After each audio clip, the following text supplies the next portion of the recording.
may restricted na sinasabi. Siyempre, sa Messenger meron din. Kaya, dito tayo sa tatlong Dutch. Punta tayo sa settings. Then, pagkapunta natin sa settings, hanapin natin ang privacy and safety. Then, hanapin natin ang restricted accounts. Yan. Dito nakikita natin restricted na ang mag-alis ng chat list natin na ayaw natin makita. Kagaya po nito, sample natin to. Ito po'y makulit na nagchat-chat sa akin at gusto makipag-video call. Alisin po natin siya. Ilagay natin sa restricted. Ganyan lang po. Yan, pindutin natin. Tapos hanapin natin ang restrict. Yan. O, diba nawala na.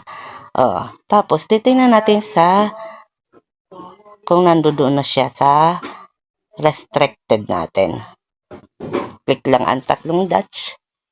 Then, privacy and safety. Then, ang restricted accounts.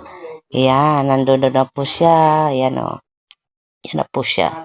Pero kung gusto niyo pong ibalik, i-unrestrict po yan. Ganyan.